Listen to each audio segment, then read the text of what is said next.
வணக்கம் அன்பர்களே. இன்றைய பதிவு 2024 வருடத்துக்குரிய மே மாதத்துக்குரிய ராசி பலன்கள்.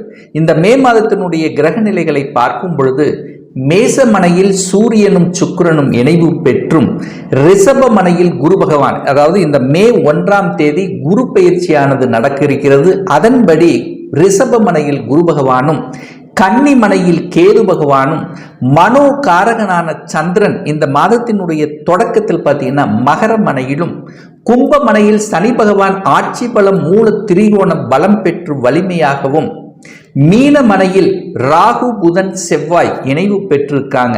ஸோ இந்த மாதத்தினுடைய கிரக பெயர்ச்சியை பார்க்கும் பொழுது புதன் பகவான், அதாவது இந்த மே மாதம் 10ஆம் தேதி புதன் பகவான் மீன மனையிலிருந்து மேச மனைக்கும், சூரிய பகவான் மே மாதம் 14ஆம் தேதி மேச மனையிலிருந்து ரிஷப மனைக்கும், மே மாதம் 19ஆம் தேதி சுக்கிர பகவான் மேச மனையிலிருந்து ரிஷப மனைக்கு பயிற்சி ஆகிறார்கள். ஸோ இந்த கிரக அமைப்புகளை வைத்துக்கொண்டு இந்த மாதத்தில் என்ன மாதிரியான பலன்கள், சாதகம் என்ன பாதகம் என்ன, எதை செய்யலாம் எதை செய்யக்கூடாது, என்ன மாதிரியான தெய்வ வழிபாடு உகந்தது என்பதை பற்றித்தான் இந்த பதிவில் நம்ம டீட்டெயிலாக பார்க்க போகிறோம். அதற்கு முன்னால் நம்முடைய சேனலை ஃபர்ஸ்ட் டைம் நீங்கள் பார்ப்பவர்கள் என்றால் மறக்காம சப்ஸ்கிரைப் பண்ணிக்கிங்க. மகர ராசி அன்பர்களுக்கு இந்த மே மாதம் எப்படி இருக்குன்னு பார்க்கும் பொழுது உங்களுக்கு ராஜ யோகத்தை தரக்கூடிய ஒரு கிரகம் அப்படின்னா அது சுக்கிர பகவான். அந்த சுக்கிர பகவான் இந்த மே 19ஆம் தேதிக்கு அப்புறம் பார்த்தீங்கன்னா ஆட்சி பலத்துடன் வலிமையாக இருக்கக்கூடிய இந்த மாதத்தில் 5ஆம் இடம் வலுப்பெற போகிறது. பூர்வ புண்ணியங்கள் பலப்பெற போகிறது. அதே 10ஆம் இடமா இருக்கிறதுனால தொழிலில் மாற்றங்கள் கிடைக்க போகிறது. ஆனால் 10க்கு அது 8ஆம் இடத்தில் இருக்கிறதுனால அவசரப்பட்டு ஆக்ரோசப்பட்டு மட்டும் வேலையை விட்டுவிடக் கூடாதுங்கிறதையும் ஞாபகத்தில் வைத்துக் கொள்ளுங்கள். அப்போ அந்த சுப கிரகம் என்று சொல்லக்கூடிய குரு பகவான் உங்க ராசியை பார்க்கிறல்லவா, கடந்த 5 வருடங்களாக மனதளவில் இருந்து வந்த பாதிப்புகள் விலகக்கூடிய தன்மை, கடவுளினுடைய அனுகிரகம் உங்க ராசியிலேயே பதிகிறது. மனம் புத்துணர்ச்சி அடையக்கூடிய தன்மை, கடந்த காலத்தில் இருந்து வந்த அனுபவங்களை கற்றுக்கொண்டு அதற்கு தகுந்த மாதிரி செயல் திட்டம் தீட்டக்கூடிய ஒரு நல்ல மாதமாக உங்களுக்கு அமைகிறது. அப்போ உங்க ராசியை குரு பார்க்கக்கூடிய இந்த மாதத்தில் என்னென்னமோ மன உளைச்சலை சந்தித்துக் கொண்டிருந்தீர்கள் அல்லவா, பல தடைகளை அதாவது பல தடைகள், தாமதங்கள், ஒரு மந்தத்தன்மை, ஒரு டல்னஸ், உடல்நலத்தில் ஏதாவது ஒரு தொந்தரவு இருக்கிற மாதிரியான ஃபீலிங்ஸ் எல்லாம் கொடுத்து கொண்டிருந்தது அல்லவா, இப்ப அத்தனையும் விலகக்கூடிய ஒரு நல்ல மாதம். ஏன்னா இந்த மே 1ஆம் தேதி என்று குரு பகவான் 5ஆம் இடத்துல போய் உட்கார்ந்திருக்கார். அப்போ இயற்கை சுபகிரகமான குரு பகவான் 5ஆம் இடத்தில் இருந்து கொண்டு உங்க 9ஆம் பார்வையாக உங்க ராசியை பார்க்கிறார் அல்லவா. அப்ப இதுவரைக்கும் உங்க தலையில் இருந்து வந்த அத்தனை விதமான வழிகள் நிவர்த்தி ஆகிறது. அப்ப புத்து உணர்ச்சியோடு இருக்க போறீங்க, நல்ல தெம்பா இருக்க போறீங்க. கடந்த காலத்தில் என்னென்ன சோதனைகள் தந்திருந்ததோ அதெல்லாமே அனுபவமாக்கி கொண்டு அதற்கு தகுந்த மாதிரி ஸ்ட்ராட்டஜி பிளான் வகுத்து திறம்பட செய்யக்கூடிய ஒரு நல்ல மாதமாக அமைகிறது. 2ஆம் அதிபதி 2ஆம் இடத்திலேயே ஆட்சி பலம் பெற்று வலிமையாக இருக்கின்ற காரணத்தால தனம், பொருளாதாரம் சார்ந்த விஷயத்தில் ஒரு நல்ல முன்னேற்றத்தை தரக்கூடிய அமைப்பு. குடும்பத்தில் இருந்து வந்த பிரச்சனைகள், எத்தனையோ பிரச்சனைகள் இருந்தது, குடும்பம் ரீதியாக இருந்தது, கணவன் மனைவிக்குள்ள இருந்தது, அல்லது குடும்ப உறுப்பினர்களுக்குள்ளது, ஏதாவது வகையில் தொல்லைகள் இருந்ததல்லவா, அந்த தொல்லையில் இருந்து விடுபடக்கூடிய ஒரு காலம் உங்களுக்கு நெருங்கி விட்டது அப்படின்னு சொல்லலாம் இந்த மகர ராசி அன்பர்களுக்கு. அதே சமயத்தில் 3ஆம் இடத்தில் ராகு உட்கார்ந்திருக்கார். உபஜயஸ்தானத்தில் ராகு இருப்பது சிறப்பு. ஒரு தன்னம்பிக்கை, தைரிய, வீரியத்தை கொடுக்கக்கூடிய அமைப்பு. அந்த 3ஆம் இடத்தில் லாபஸ்தானாதிபதி இருக்கிறதுனால பிரயாணத்தின் மூலமாக ஒரு நல்ல லாபங்கள் கிடைக்கக்கூடிய தன்மை. ரியல் எஸ்டேட்டில் இருக்கக்கூடியவர்களுக்கு இந்த மாதம் ஒரு நல்ல லாபத்தை தரக்கூடிய அமைப்பு. நல்ல புத்திசாலித்தனம் மேம்படும். புதன் அங்கு இருக்கிறதுனால வியாபார உத்தி என்கிறது கையாளக்கூடிய திறமைகள் பளிச்சிடக்கூடிய தன்மை. 4ஆம் இடத்தில் சூரியன் இருக்கார். அதாவது 8க்குரிய அட்டமாதிபதி என்று சொல்லக்கூடிய சூரியன் 4ஆம் இடத்தில் அமர்ந்து கொண்டு தாயினுடைய உடல்நலம் சார்ந்த விஷயம், தாய் வர்க்கம் சார்ந்த விஷயத்தில் சில தொல்லைகளை கொடுத்து கொண்டிருந்ததுன்னு சொல்லலாம். அந்த தொல்லைகள் எல்லாம் இப்போ விலகக்கூடிய ஒரு காலம் வந்தாச்சு அப்படின்னு சொல்லலாம். அதே சமயத்தில் சுக்கிரன் 4 இருக்கிறதுனால சுகபோகங்கள், இதுவரைக்கும் ஒரு வீடு வாங்க முடியல, ஒரு நிலம் வாங்க முடியல, அதுக்கான ஒரு தன்மையை தரல, ஏதோ ஒரு மாதிரி ஒரு ஒரு ஒரு ஒரு குடைச்சல் கொடுத்து கொண்டிருந்தது. குடும்பத்தில் வீட்டில் கூட ஒரு நிம்மதி இல்லை, ஒரு சந்தோஷம் இல்லை என்று இருந்த மகர ராசி என்பவர்களுக்கு சந்தோஷத்தை கொடுக்கக்கூடிய ஒரு நல்ல மாதமாக உங்களுக்கு அமைகிறது அப்படின்னு சொல்லலாம். 5ஆம் இடத்தில் குரு பகவான் அமர்ந்திருக்கின்ற காரணத்தால குழந்தை காரகன் குழந்தை ஸ்தானத்தில் அமருகிறார் அல்லவா.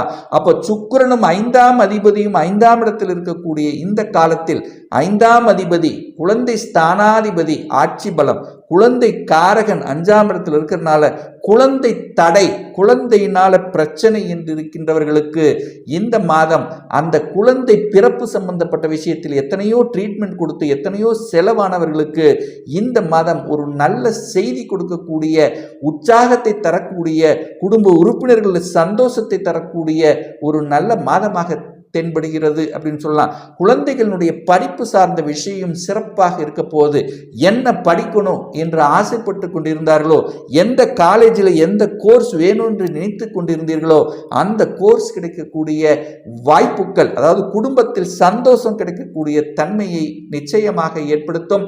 6ஆம் அதிபதியாக இருக்கக்கூடிய அந்த புதன் பகவான் தனக்கு 10ஆம் இடத்தில் அமர்ந்து கொண்டு பாக்கியஸ்தானத்தை பார்க்கறதுனால வேலை இல்லாதவர்கள், வேலையை விட்டவர்கள், வேலையை தேடிக்கொண்டிருந்தவர்களுக்கெல்லாம் இந்த மாத இறுதியில் ஒரு நல்ல வேலை கிடைக்கக்கூடிய வாய்ப்புகளின் சந்தர்ப்பங்களை ஏற்படுத்தி கொடுக்கும்.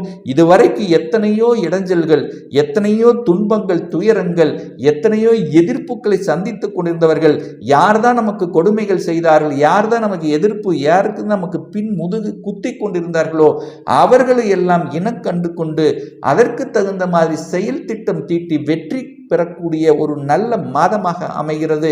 7ஆம் அதிபதி இதுவரைக்கும் ஒரு திருமணம் சார்ந்த சுப காரியங்களே நடக்கலையே, திருமணமே தடைப்பட்டு கொண்டிருந்ததே, எத்தனையோ இதுல பார்த்து கொண்டிருந்தோம், ஒரு நல்ல வரன் சூட் ஆகலை அப்படின்னு இருந்தவர்கள், அல்லது தனக்கு படித்த மாதிரி தனக்கு பிடித்த மாதிரி வரன் அமையாதவர்களுக்கு இந்த மாதம் ஒரு நல்ல வரன் அமையக்கூடிய வாய்ப்புகளையும் சந்தர்ப்பங்களை ஏற்படுத்தும். என அந்த இயற்கை சுபகிரகம் என்று சொல்லக்கூடிய குரு பகவான் பாக்கியஸ்தானத்தையும் லாபஸ்தானத்தையும் உங்க ராசியும் பார்த்து புனிதப்படுத்துகின்ற காரணத்தால் நினைத்த காரியங்கள் ஜெயிக்கக்கூடிய தன்மையிலே இந்த மாதம் உங்களுக்கு சிறப்பாக இருக்கிறது அப்படின்னு சொல்லலாம். அதே சமயத்தில் பார்த்தீங்கன்னா 9ஆம் இடம் என்பது பாக்கியத்தை கொடுக்கக்கூடிய இடம் அல்லவா. அந்த பாக்கியத்தை தரக்கூடிய அந்த 9ஆம் இடத்தை அந்த பாக்கியஸ்தானத்தின் அதிபதியாக இருக்கக்கூடிய புதன் பார்க்கக்கூடிய நிகழ்வும் அந்த குரு பகவானுடைய பார்வையும் இருக்கிறதுனால பாக்கியங்கள் பெருகக்கூடிய தன்மை, வெளிநாட்டுக்கு செல்லக்கூடிய யோகங்கள் இருக்கிறது. நன்றாக படிக்கக்கூடிய தன்மை, அதாவது உயர்கல்வி படிக்க கடந்த சில வருடங்களாக உயர்கல்வி படிப்பதற்கான தடை இருந்ததல்லவா, அந்த தடையெல்லாம் இப்போ நிவர்த்தி ஆகிறது அப்படின்னு சொல்லலாம். அதே சமயத்தில் குல தெய்வத்தினுடைய அனுகிரகம் இப்போ உங்களுக்கு பரிபூரணமாக இருக்கின்ற காரணத்தால் நினைத்தது நடக்கும். வெளிநாட்டு கல்வியும் இருக்கிறது, வெளிநாட்டு யோகமும் இருக்கக்கூடிய ஒரு நல்ல மாதமாக உங்களுக்கு அமைகிறது. 10ஆம் அதிபதி ஆட்சி பலம் பெற்று வலிமையாக இருக்கின்ற காரணத்தால் நினைத்த இடத்துக்கு இடமாற்றங்கள், ஒரு சிலருக்கு ப்ரொமோஷன் கிடைக்கக்கூடிய வாய்ப்புகள். என கடந்த 2.5-3 வருடங்களாக தனக்கு ப்ரொமோஷன் வரும் என்று எதிர்பார்த்து காத்து கொண்டிருந்தவர்களுக்கு ப்ரொமோஷன் சார்ந்த விஷயத்தில் ஒரு நற்செய்தி கிடைக்கக்கூடிய ஒரு நல்ல மாதம். 11ஆம் இடத்தில் லாபஸ்தானத்தை குரு பார்க்கிறார். இதுவரைக்கு சனி பார்த்து 11ஆம் இடத்தை பார்த்து அந்த 11ஆம் இடத்தை ஏதோ ஒரு ரூபத்தில் கெடுத்து கொண்டிருந்தது. தனக்கு உண்டான வருமானம் வரல, ஏதோ ஒரு தொழில் செய்தேன், அது வரவுக்கும் செலவுக்குமாக இருந்த விஷயங்கள் எல்லாம் இப்போ மாறி அந்த குரு தனக்காரகனான குரு பகவான் லாபஸ்தானத்தை பார்க்கின்ற காரணத்தால நிச்சயமாக இந்த மாதம் முதல் நீங்கள் எந்த தொழிலை நீங்கள் செய்து கொண்டிருக்கிறீர்களோ அந்த தொழிலின் மூலமாக லாபத்தை தரக்கூடிய ஒரு நல்ல மாதமாக அமைகிறது. சங்கங்கள் மூலமாக உங்களுக்கு கௌரவ பதவிகள் கிடைக்கக்கூடிய வாய்ப்புகளும் இந்த காலகட்டம் சிறப்பாக இருக்கிறது. ஒரு சிலர் பார்த்தீங்கன்னா கூட்டு தொழிலை செய்வதற்காக இதுவரைக்கும் ஒரு வேலையில் இருந்தேன், இனி இன்னும் நாமே சொந்தமாக செய்யணும் அப்படிங்கிற எண்ண ஓட்டங்களை கொடுக்கக்கூடிய ஒரு மாதமாக உங்களுக்கு அமைகிறது. ஒரு நல்ல தெய்வ வழிபாடு அப்படின்னு எடுத்துக்கொண்டால் சனி பகவான் உங்கள் ராசி அதிபதி 2ஆம் இடத்துல குடும்பஸ்தானத்தில் இருக்கிறதுனால ஒரு நல்ல மன தைரியம் கிடைக்கணும், மனதில் இருந்து வந்த அத்தனை விதமான கஷ்டங்கள் எல்லாம் போக்கணும் அப்படின்னா ஆஞ்சநேய பகவான் தான் உங்களுக்கு ஒரு அரிய மருந்தாக அமைகிறது இந்த மாதம்.